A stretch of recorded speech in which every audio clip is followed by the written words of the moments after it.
ನಮಸ್ತೆ. ಮನು ಯೋಚಿಸ್ತಿದ್ಲು. ಅದಕ್ಕಾಗಿ ಬೆಳಗ್ಗೆಯಿಂದ ಅವಳಿಗೆ ಹೇಗೇಗೋ ಆಗ್ತಿದೆ. ದೇವಸ್ಥಾನದ ಬಳಿ ಪಾಯಸ ತಿನ್ನಬೇಕು ಅಂತ ಅನಿಸೋದು, ಮತ್ತು ಈಗಲೇ ತಿಂದಿದ್ರೆ ತನಗೇನೋ ಆಗ್ಬಿಡುತ್ತೆ ಅಂದಷ್ಟು ಅನಿಸೋದು.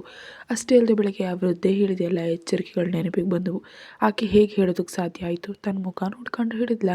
ಅದಕ್ಕಾಗಿ ಏನೋ ತನ್ನಿಷ್ಟದ ಅಡುಗೆಗಳನ್ನ ಮುಂದೆ ಇಟ್ಟರು. ಆ ವಾಸನೆ ಇಷ್ಟ ಆಗದೆ ಇರೋದು. ಇನ್ನು ಹೆಚ್ಚು ಯೋಚಿಸಲು ಅವಳಿಗೆ ಸಾಧ್ಯ ಆಗಲಿಲ್ಲ. ಅವಳು ಸತ್ಯ ಕಡೆಗೆ ನೋಡಿ ಅಳುತ್ತಿದ್ಲು. ಮನು, ಚಿಂತಿಸಬೇಡ, ನಾಳೆ ಆಸ್ಪತ್ರೆಗೆ ಹೋಗೋಣ, ಚೆಕಪ್ಗೆ ಸಿದ್ಧವಾಗಿರು, ಸ್ವಲ್ಪವೂ ಚಿಂತಿಸಬೇಡ. ಅವಳಿಗೆ ಯೋಚಿಸಲು ಶಕ್ತಿ ಇಲ್ಲದಂತಾಯಿತು. ನನಗೆ ಅರ್ಥ ಆಗ್ತಿಲ್ಲ ಸತ್ಯ, ಭಯ ಆಗ್ತಿದೆ. ಚಿಂತಿಸಬೇಡ, ನಾಳೆ ಹೋಗೋಣ. ಹೌದು, ನೀನೇನು ತಿಂದಿಲ್ಲ ಅಲ್ವಾ? ನಾನು ಈಗಲೇ ಬರ್ತೀನಿ ಅಂತ ಸತ್ಯ ಹೊರಗೆ ಹೋದ್ಲು. ಸತ್ಯ ಹೋದ್ಮೇಲೆ ಮನು ಸಂಪೂರ್ಣವಾಗಿ ಯೋಚನೆಯನ್ನು ಮುಳುಗಿ ಹೋದ್ಲು. ಏನು ಮಾಡಬೇಕು? ಒಂದು ವೇಳೆ ಪಾಸಿಟಿವ್ ಆದರೆ ನನ್ನ ಪರಿಸ್ಥಿತಿ ಏನು? ಅದಕ್ಕೆ ಹೇಗೆ ಎದುರಿಸಬೇಕು? ನನ್ನಿಂದ ಆಗುತ್ತಾ? ನಾನು ಮಾಡಬಲ್ಲೆ? ಆ ಮಗುವಿಗೆ ತಂದೆ ಯಾರು ಅಂತ ಪ್ರತಿಕ್ಷಣ ಲೋಕ ಕೇಳಿದರೆ ತಾನೇನು ಉತ್ತರ ಹೇಳಬೇಕು? ಕೈಯಲ್ಲೊಂದು ಕಾಸಿಲ್ಲ, ಮಾಡಲು ಕೆಲಸ ಇಲ್ಲ, ಇರೋದಕ್ಕೆ ಮನೆ ಇಲ್ಲ, ತನ್ನ ಭವಿಷ್ಯವೇನು ಅಂತ ಅವಳಿಗೆ ಗೊತ್ತಿಲ್ಲ. ತಾನು ಇನ್ನೊಬ್ಬರ ಆಶ್ರಯದಲ್ಲಿದ್ದಾಳೆ. ಈಗ ತನ್ನ ಹೊಟ್ಟೆಯಲ್ಲಿ ಇನ್ನೊಂದು ಜೀವ. ಅವಳು ಇವೆಲ್ಲವನ್ನು ನಿಭಾಯಿಸಬಲ್ಲಳ? ಅವಳುಗಳು ಒಂದು ವೇಳೆ ಎಲ್ಲ ಸರಿಯಾಗಿದೆ, ತನ್ನನ್ನು ಅತಿಯಾಗಿ ಪ್ರೀತಿಸೋ ಗಂಡ ತನ್ನ ಪಕ್ಕದಲ್ಲಿದ್ದಿದ್ರೆ, ಅಪ್ಪ ಅಮ್ಮ ಬದುಕಿದ್ರೆ, ಈ ಪರಿಸ್ಥಿತಿಯಲ್ಲಿ ಅವರು ಎಷ್ಟು ಹರಟೆ ಸಡಗರ ಮಾಡ್ತಿದ್ರು, ಊರಿಗೆಲ್ಲ ಸಿಹಿ ಅನಿಸ್ತಿದ್ರು. ಬೇಡವೆಂದರೂ ಕಣ್ಣೀರು ನಿಲ್ತಿಲ್ಲ. ತಾನೇ ಭೂಮಿಗೆ ಭಾರವೆಂದು ಅನಿಸೋ ಪರಿಸ್ಥಿತಿ ಬಂದರೆ ಈಗ ತನ್ನಲ್ಲಿ ಇನ್ನೊಂದು ಜೀವ. ಅನೈಚ್ಛಿಕವಾಗಿ ಅವಳ ಹೊಟ್ಟೆ ಮೇಲೆ ಹೋಯಿತು. ನನಗೆ ಗೊತ್ತಿಲ್ಲದೆ ನಿಧಾನವಾಗಿ ಹೊಟ್ಟೆ ಮೇಲೆ ಕೈ ಇಟ್ಟು ನೀವರಿಸ್ತಿದ್ಲು. ಇನ್ನಿದೆಯೋ ಇಲ್ಲವೋ ಗೊತ್ತಿಲ್ಲದ ಜೀವದ ಮೇಲೆ ಅವಳ ಮಾತೃಪ್ರೇಮ ಆಗಲೇ ತೋರಿಸಲು ಪ್ರಾರಂಭಿಸಿತು. ಇಂತಹ ದುಸ್ಥಿತಿಯಲ್ಲಿ ತಾನು ಈ ಗರ್ಭವನ್ನು ಹೊರಬಲ್ಲಳ? ಹಾಗಾದರೆ ಏನು ಮಾಡಬೇಕು? ಅಬಾರ್ಷನ್? ಹೊಟ್ಟೆ ಮೇಲಿದ್ದ ಕೈ ಗೊತ್ತಿಲ್ಲದೆ ನಡಕ್ತು. ಆ ಯೋಚನೆಗೆ ಅವಳಿಗೆ ಭಯ ಆಯಿತು. ದೇವರೇ, ನನ್ನನ್ನು ಇಲ್ಲಿಂದ ಎಲ್ಲಿ ಕರ್ಕೊಂಡು ಹೋಗ್ತಿದ್ಯಾ? ಯೋಚನೆಯಲ್ಲಿ ಮುಳುಗಿದ್ದ ಅವಳನ್ನ ನಡಗಿಸಿ ಕೈಯಲ್ಲಿ ತಟ್ಟೆ ಹಿಡಿದು ಸತ್ಯ ಒಳಗೆ ಬಂದಳು. ಅಳತಿದ್ದ ಅವಳ ಹತ್ರ ಚಿಂತೆಯಿಂದ ಬಂದು, ದಯವಿಟ್ಟು ನೀನು ಹೀಗಿರಬೇಡ. ನನಗೆ ಗೊತ್ತು, ಹೇಳೋದು ತುಂಬ ಸುಲಭ ಅಂತ. ನಿನ್ನ ಪರಿಸ್ಥಿತಿ ಅನುಭವಿಸಿದ್ರೆ ಮಾತ್ರ ಗೊತ್ತಾಗುತ್ತೆ ಅಂತ. ಆದರೆ ನೀನೆಷ್ಟು ಚಿಂತಿಸ್ತಿದ್ಯಾ ಅಂದರೆ ಖಂಡಿತ ಭವಿಷ್ಯದಲ್ಲಿ ನಿಂಗೆ ತುಂಬ ಒಳ್ಳೆಯದಿದೆ ಅಂತ ಅರ್ಥ ಆಗುತ್ತೆ. ನನ್ನ ಮಾತು ಕೇಳು, ಈ ಪರಿಸ್ಥಿತಿಯಲ್ಲಿ ಅಳ್ಳೇಬಾರ್ದು, ಸರಿನಾ ಅಂತ ಅವಳ ಮುಂದೆ ತಟ್ಟೆಯನ್ನು ತೆರೆದಿಟ್ಲು. ನಿಂಬೆ ಪುಳಿಯೋಗರೆಯ ಘಮ ನೋಡಿದ ತಕ್ಷಣ ಮನುವಿಗೆ ಬಾಯಲ್ಲಿ ನೀರಿಡ್ತು. ಯಾವಾಗ ಅವಳ ಕೈಯಿಂದ ಆ ತಟ್ಟೆಯನ್ನು ತೆಗೆದುಕೊಂಡು ಯಾವಾಗ ಅದನ್ನು ಖಾಲಿ ಮಾಡೋದು ಅಂತ ಅವಳಿಗೂ ಗೊತ್ತಿಲ್ಲ. ಅವಳು ತಿಂತಿದ್ದ ವಿಧಾನ ನೋಡಿ ಸತ್ಯಾಗಿ ಆಶ್ಚರ್ಯ ಆಯಿತು. 4 ಚಮಚ ತಿಂದಮೇಲೆ 5ನೇ ಚಮಚಕ್ಕೆ ಬೇಡ ಅಂತ ಹೇಳ್ತಾಳೆ ಅಂದ್ಕೊಂಡಿದ್ಲು. ನೀನು ಅಸಾಧ್ಯ ಕಣೋ ಅಂತ ಅಂದ್ಕೊಂಡ್ಳು. ತಿಂದ ನಂತರವೇ ಮನುವಿಗೆ ತೃಪ್ತಿಯಾಯಿತು. ತೃಪ್ತಿಯಿಂದ ತಟ್ಟೆಯನ್ನು ಪಕ್ಕಕ್ಕಿಟ್ಟು ತನ್ನ ಕಡೆ ದಿಟ್ಟಿಸಿ ನೋಡ್ತಿದ್ದ ಸತ್ಯಾಳನ್ನು ನೋಡಿ ಕಣ್ಸನ್ನೆ ಮಾಡಿದ್ಲು. ಏನು ಅಂತ. ಹಾಗಾದರೆ ನಿನ್ನ ಹುಡುಗನಿಗೆ ಹುಳಿ ಅಂದರೆ ತುಂಬ ಇಷ್ಟ ಅಂತ ಅರ್ಥ ಅಂತ ನಗ್ತ ಸತ್ಯ ಹೇಳಿದ್ಲು. ಸಿಹಿಯೂ ಇಷ್ಟ, ಮನು ಹೇಳಿದ್ಲು. ಅಂದರೆ ಅರ್ಥ ಆಗದೆ ಸತ್ಯ ಕೇಳಿದ್ಲು. ಬೆಳಗ್ಗೆ ದೇವಸ್ಥಾನದಲ್ಲಿ ಆ ವೃದ್ಧೆಯೊಂದಿಗೆ ನಡೆದ ಘಟನೆ ಎಲ್ಲ ಹೇಳಿದ್ಲು. ಅದೇ ಅಂದ್ಕೊಳ್ತಿದ್ದೀನಿ, ವಯಸ್ಸು ತಂದ ಅನುಭವ ಅಂದರೆ ಇದೆ. ನಿನ್ನ ಮುಖ ನೋಡಿದ ತಕ್ಷಣ ಕಂಡು ಹಿಡಿದ್ಲು ನೋಡು ಆ ವೃದ್ಧೆ. ಗ್ರೇಟ್ ಅಲ್ವಾ ಏನೇ ಆದರೂ?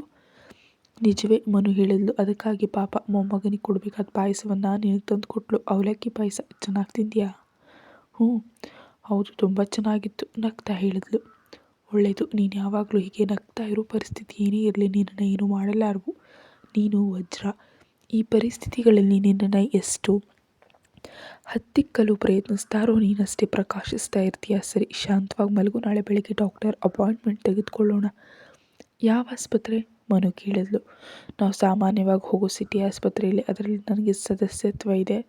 ಅಮ್ಮನಿಗಾಗಿ ತೆಗೆದುಕೊಂಡಿದ್ದೆ. ನನ್ನ ಕುಟುಂಬದ ಎಲ್ರಿಗೂ ಅನ್ವಯಿಸುತ್ತೆ. ಹೌದು, ನೀನು ಊಟ ಮಾಡಿಲ್ಲ ಅಲ್ವಾ?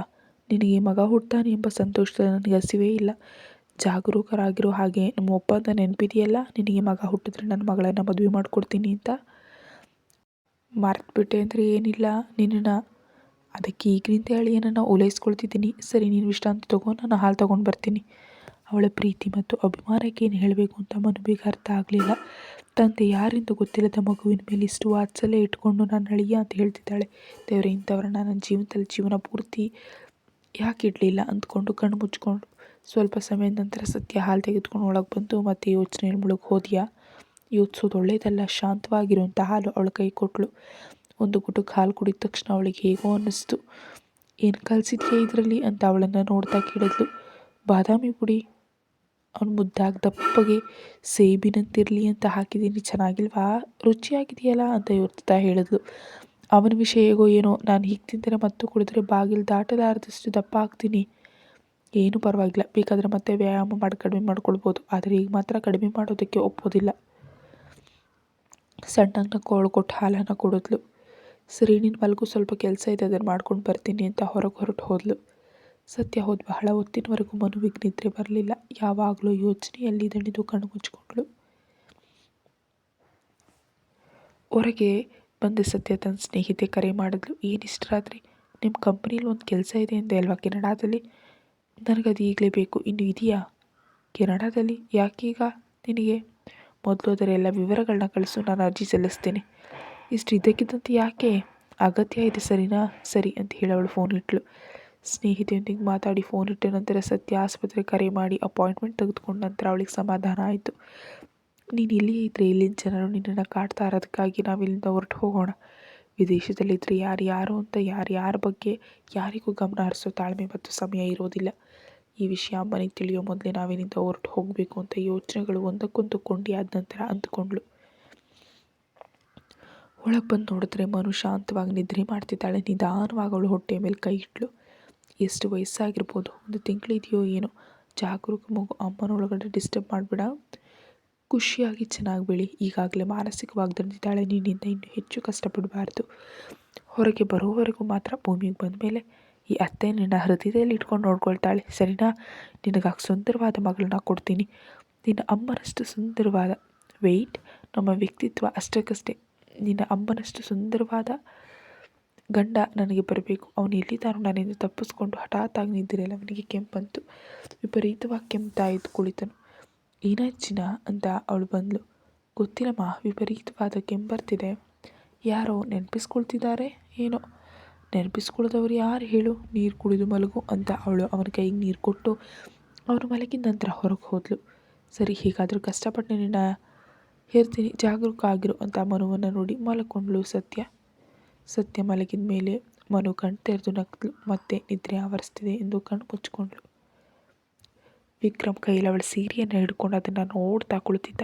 ಈಗಾಗಲೇ 1 ತಿಂಗಳು ದಾಟಿ ಹೋಗಿದೆ.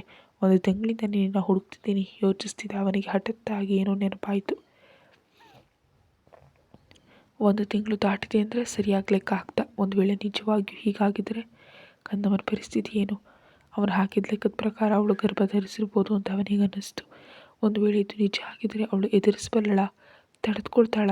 ಯಾರಾದರೂ ಏನಾದರೂ ಹೇಳಿದ್ರೆ ಅವಳನ್ನ? ಖಂಡಿತ ಮನೆಯವರು ನಡೆದ ಘೋರ ಘಟನೆ ಸಾಕು, ಅಬಾರ್ಷನ್ ಮಾಡಿಸ್ಕೊ ಅಂತ ಹೇಳಿದರೆ? ಓ ನೋ, ದಯವಿಟ್ಟು ಕಂದಮ್ಮ ಒಪ್ಕೊಳ್ಬೇಡ ಇದಕ್ಕೆ. ನೀನು ಇಲ್ಲೇ ಇರೋ ಸರಿ, ಹೇಗಾದರೂ ಮಾಡಿ ನಾನು ನಿನ್ನ ಸೇರ್ಕೊಳ್ತೀನಿ. ದಯವಿಟ್ಟು ಮಗು, ಖಂಡಿತ ಒಪ್ಕೊಳ್ಬೇಡ ಇದಕ್ಕೆ. ಅವನಿಗೂ ಹೇಗೋ ಅಳು ಬಂತು. ನನ್ನ ಮಾತು ನಿನಗೆ ತಲುಪ್ತಿದೆಯಾ? ಮನಸ್ಸಿನೊಂದಿಗೆ ಮಾತನಾಡುತ್ತೆ ಅಂತಾರೆ. ದಯವಿಟ್ಟು ಮಗು, ದಯವಿಟ್ಟು ಬೇಗ ಯಾವುದೇ ನಿರ್ಧಾರ ತಗೊಳ್ಬೇಡ. ನನಗೆ ನೀವೆಲ್ಲರೂ ಬೇಕು. ನನ್ನ ಮನಸ್ಸಿನ ಚೀತ್ಕಾರ ನಿನಗೆ ಕೇಳಿಸ್ತಿದೆಯಾ? ದಯವಿಟ್ಟು. ಒಂದು ವೇಳೆ ನೀನು ಸೇಫ್ ಪೀರಿಯಡ್ನಲ್ಲಿ ಇಲ್ಲದೇ ಇದ್ದಿದ್ದರೆ ಆ ದಿನ ನಮ್ಮ ನಡುವೆ ನಡೆದ ಘಟನೆಯಿಂದ ನನಗೇನೋ ನೀನು ಗರ್ಭ ಧರಿಸೋ ಸಾಧ್ಯತೆ ಹೆಚ್ಚಾಗಿ ಕಾಣ್ತಿದೆ. ದಯವಿಟ್ಟು ಕಂದಮ್ಮ ಯಾವುದೇ ನಿರ್ಧಾರ ತಗೊಳ್ಬೇಡ. ಒಂದು ವೇಳೆ ನೀನು ನನ್ನ ಪಕ್ಕದಲ್ಲಿದ್ದು ಇದು ನಡೆದಿದ್ದರೆ ಊರಿಗೆಲ್ಲ ಸಿಹಿ ಹಂಚ್ತಿದ್ದೆ. ನಿನ್ನ ಕಾಲು ಕೆಳಗಿಡಲು ಬಿಡದೆ ಎಲ್ಲ ಕೆಲಸಗಳನ್ನ ಬಿಟ್ಟು ಪ್ರತಿ ಕ್ಷಣ ನಿನ್ನ ಪಕ್ಕದಲ್ಲಿರ್ತಿದ್ದೆ.